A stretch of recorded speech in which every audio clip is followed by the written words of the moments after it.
Bora mire, welcome back to my YouTube channel. My name is Ann-Adeva and I am black.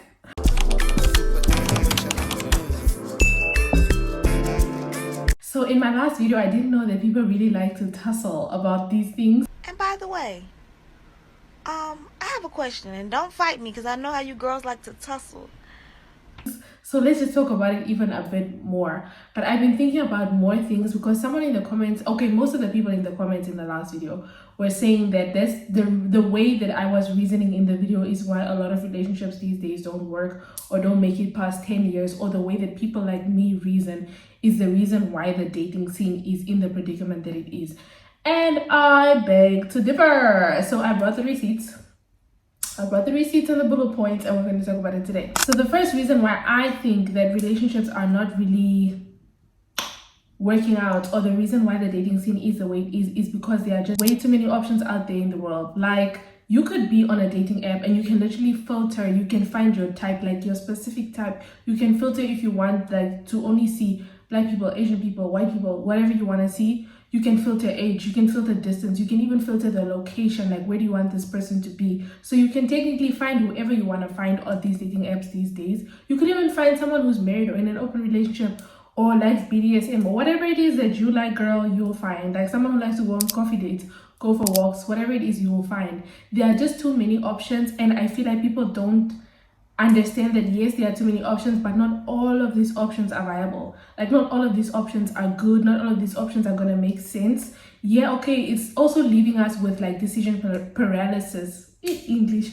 It leaves us with decision paralysis because it's like you have all these people to choose from. Now you end up not knowing who to choose, or if you do meet someone, you're scared. You're like, okay, is this my final person? Like, is this where I end? Is this where my story stops? Because I remember talking to this one girl and she was like, bruh, this guy's asking me to marry him and I don't know if I want to marry him because I'm just like, is this it for me? Like, is this guy the final guy? Like, is this guy the end of my dating story? Is this the end all be all? And I was like, girl, if you like the guy, if you like him that much, and if you have to ask that question, he probably isn't that guy. But then it's probably because you keep thinking, I'm gonna meet better, I'm gonna meet this person, I'm gonna meet that person. But also the reality is, which leads to my second point, is that not everyone is gonna have what you are looking for. Like, sometimes you have to accept someone for majority of what you are looking for that they possess. Like, as long as they possess your non-negotiables, Engels, as long as they have those non-negotiables, I feel like you should marry the person, or you should like date them, or you should go long-term, or whatever it is. Because sometimes you'll say, okay, I want a guy who's kind, caring, sweet, patient, right? And then you meet someone and he has all the other three, but he's impatient.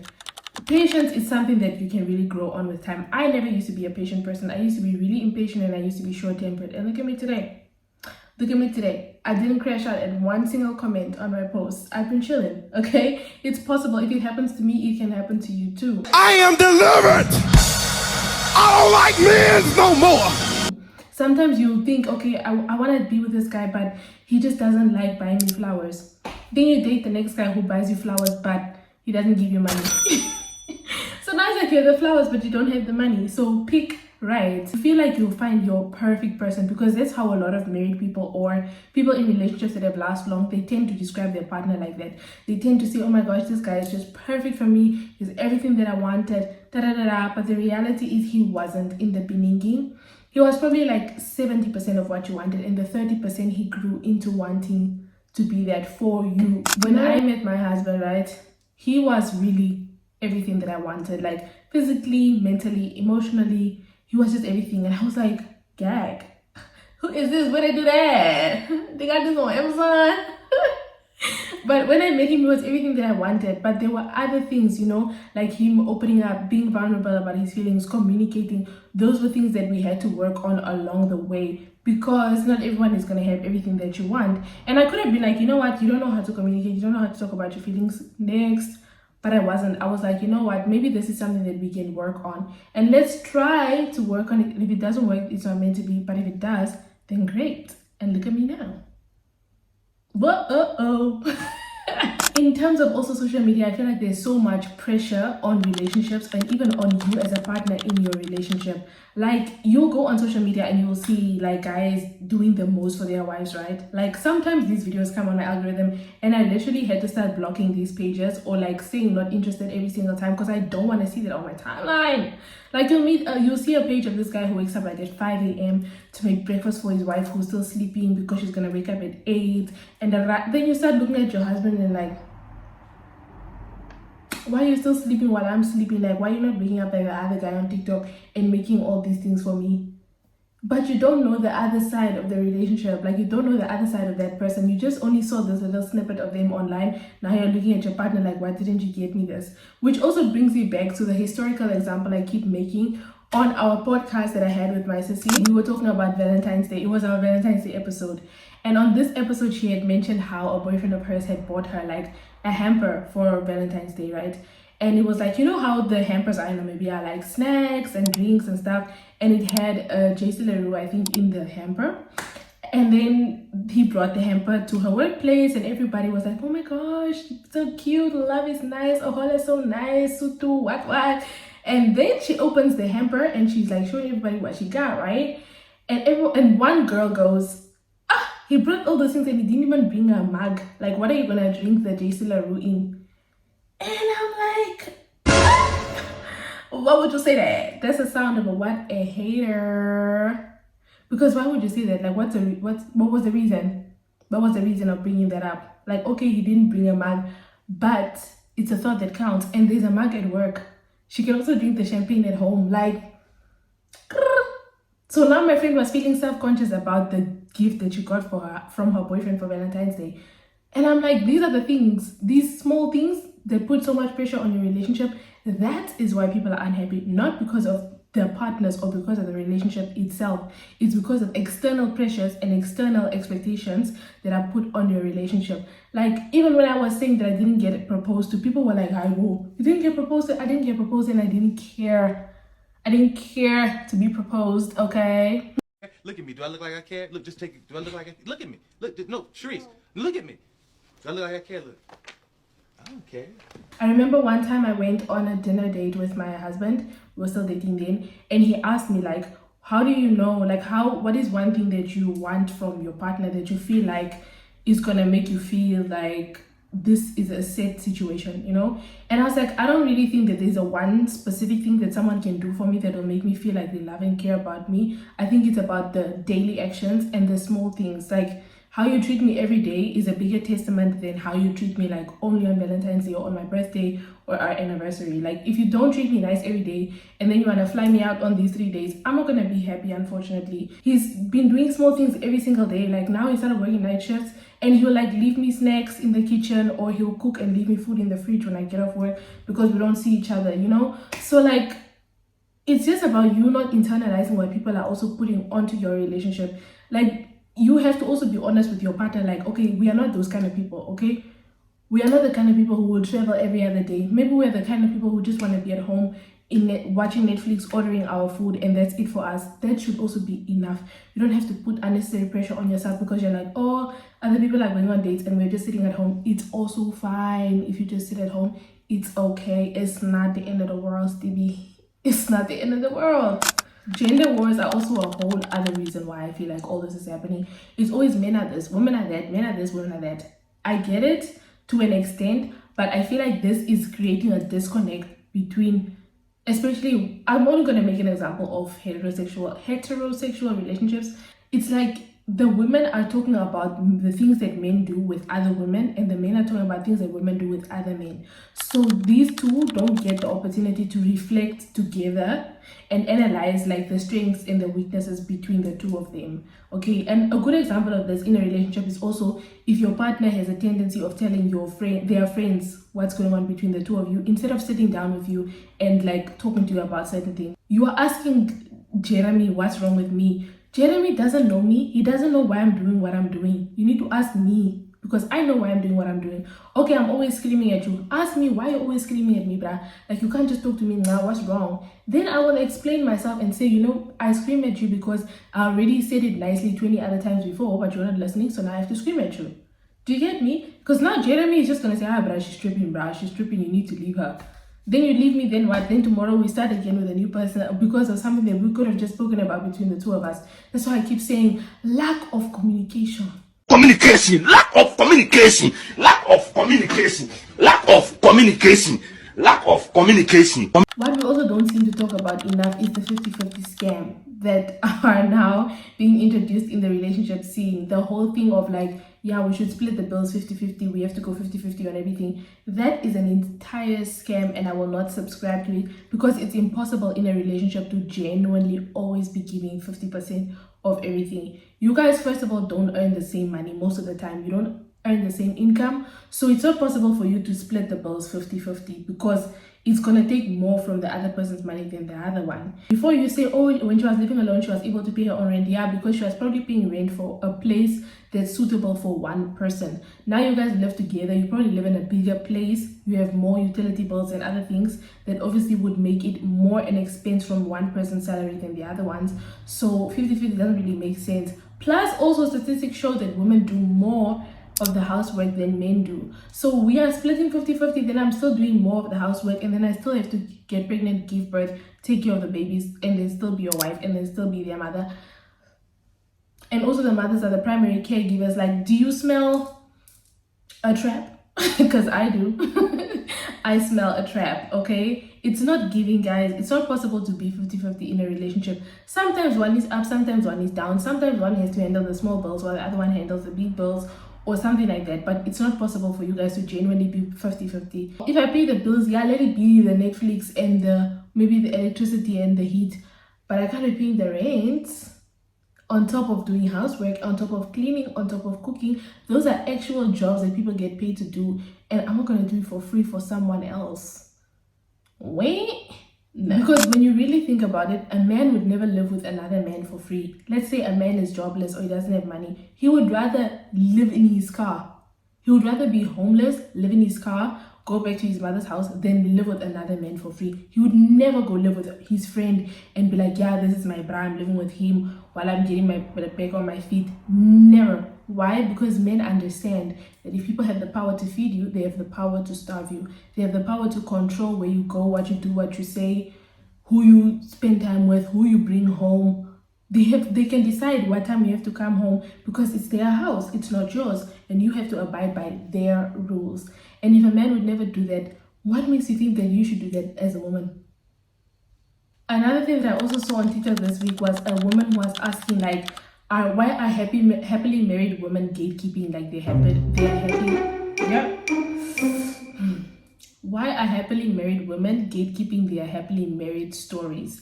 And another woman stitched it and said, you know, as a happily married woman, it's very difficult to explain to other women that it's possible to meet a man who actually likes you, who loves you, who is nice to you, who wants to take care of you, who you don't have to manipulate into doing things. Because I feel like a lot of times, even when women talk to me, they'll be like, how do I find a guy like this? How do I get a guy to marry me? How do I get the guy to be serious about me? And it's not about getting the guy to do anything. He has to want to do those things. And if he doesn't want to do those things, you move on, okay? And one thing about me, for example, I tend to go off of the guy.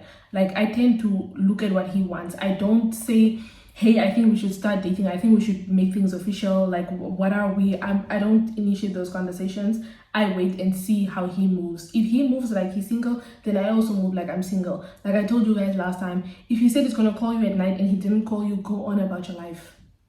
Go on about your life. Don't sit there waiting for him to call you back, whatever. No, just go on about your life. It's a done. He's not gonna call, so just move on. Make your time be valuable and precious. You can't just be like, okay, you said I was gonna call, I'm gonna sit and wait here until 3 a.m. for him to call me. No, girl, where is your dignity? So it's hard to be like, you know what, it's possible to meet someone who actually loves you, because you really get to lose your mind in a sense when you hear women narrate over and over bad experiences they have with guys and still keep dating the same guys, still keep doing the same things. They will say things like, oh, I'm just going with the flow, I'm enjoying myself.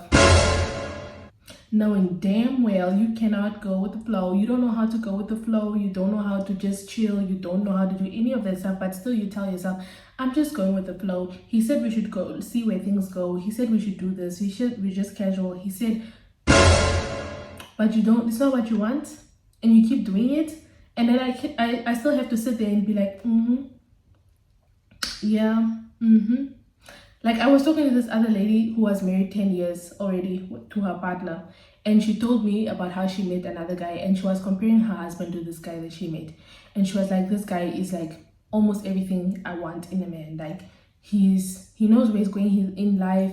He has his head on straight. He has his priorities together. He's a family man. He wants to have kids. He's sweet. He's gentle. He's kind. He's a gentleman. He makes me feel comfortable in his presence. All those things are very beautiful. And then I asked her, so like, why are you still married to your husband? And she was like, yeah, because I'm already 30, and if I leave him, then I'll have to wait like another, like, I've already been with him for 10 years, and if I start over again, by the time another 10 years pass, I'll be 40. And I was like, girl, you're gonna be 40 anyways. Like, the 10 years are gonna pass whether you are with your husband or with the new guy. So I was like, well, nigga, you gotta go. what you trying to say? What you trying to say? Don't piss me off. What you trying to say? The 10 years are gonna pass anyway. Like, in 10 years you're gonna be 40 anyway. So might as well be with someone that you might as well be with someone that you like. Like, why are you so scared to just move on? And you know why you are so scared? Because you have not decentered men from your life. Because you keep thinking, men are the pinnacle of my existence. Okay, and let's break it down. It's one thing, right, to say that you don't really care about men and their opinion and whatever, but it's another thing to genuinely live your life that way. And before I decentered men, right, I used to think the same way. I think other women will relate to what I'm saying, but I used to think like, okay, let me take this career path so that when I get married and I have kids, it's not going to be too demanding. Or let me be this at this point in my academic career, because I don't want to do this before I have kids or whatever. Even now, I was like, you know what? Let me hurry up and do my PhD, because by the time I have kids, I don't want to still be taking away time from being a mom because of my PhD. Do you know what I mean? And it's like, on one hand, I understand that. I understand you want to live your life like in a way that's comfortable for you. But on the other hand, it's like you're living your life for imaginary people. Like, you're living your life considering people that don't exist. Like, imagine I was single thinking things like this. I was single thinking about, let me move to this country because if I get married, like, I'm imagining this person doesn't even exist. Now I'm married to someone who lets me do whatever I want to do. The gang. I'm married to someone who lets me do whatever I want to do. Who's like, okay, you want to do your PhD? Cool, I support you. You want to do this? Cool, I support you. You want to make YouTube videos? Cool, I support you. But back then I used to be like, let me not do this, because when I'm married, when I'm this, when I'm that, my kids, your kids don't exist.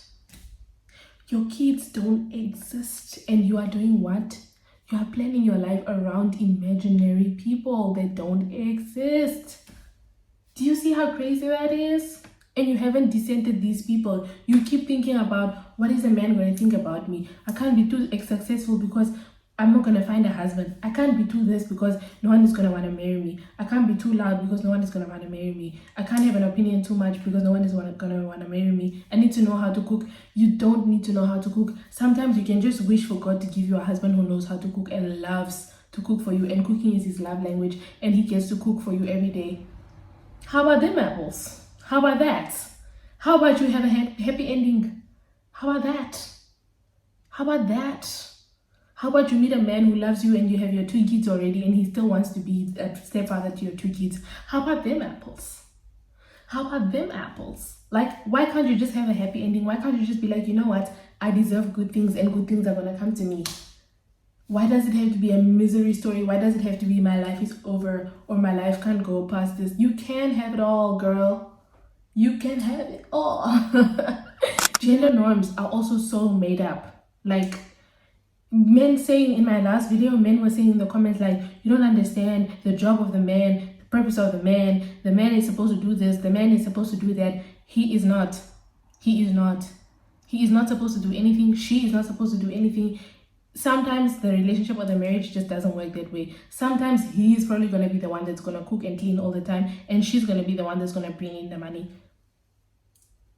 Gender norms are made up, okay? And maintaining them is also a very positive sign of your cognitive dissonance and you not being able to accept the reality that we live in. Gender norms are made up. They are made up. I remember when I posted a TikTok when I went back home, right? So someone commented on my video and she was like, yeah, women are not allowed to like clean the dog poop. Like only men are allowed to do that. And I'm thinking to myself, like, what? When I read that comment, I was genuinely shocked. I was confused. I was shocked because I've also never heard this before. But like someone else also then ended up commenting the same comment. And I was like, so this is the thing. And then I asked both of them. I was like, why? Why not? Why are women not allowed to do this? One person at least honestly replied and said she doesn't remember the reason, but she just knows that women are not supposed to pick up the dog poop. Cool. The other one ended up not replying to my comment. But for me, what I read was just like, okay, we as women have to force ourselves to be around men because there are apparently certain things that we can't do. Kanye dat gloe. Like we're really supposed to just entertain these guys and have them around because we can't do certain things. Are you mad? It don't shock me. It shocked me. What do you mean? What do you mean? Like women are not allowed to do that. So I'm supposed to just be like, you know what? I'm just going to be around this man even though I don't like him because at least he gets to pick up the poo. At least he's here to carry the heavy things. No, I'm just going to do it myself because now you're forcing yourself.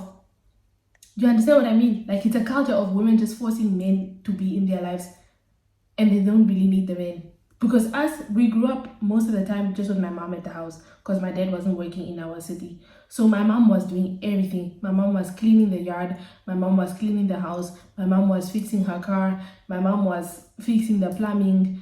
My mom was taking us to school. My mom was moving our furniture. Girl, my mom was strong. My mom was fixing things. My mom would be moving. If you tell you, I would tell my mom, like, Mommy, I want to move my cupboard here and I want to move my bed there because it's a new season. She would be like, okay, let's move it together. My mom would be there moving the things, my dear, and she would not even complain once. She would not say, oh, let me call the neighbor next door. Let me call her husband to come in. No, she did it herself. So that's where I also got the attitude to just do it myself. Don't imprison yourself to let men be around you just because traditional culture is saying certain things that are not even explainable. Be so for real. BFFR. What did that spell? Be fucking for real. Thank you so much for watching. Please do come back next week. I hope to see you. Play fella, like, race, and pass you up. Ciao.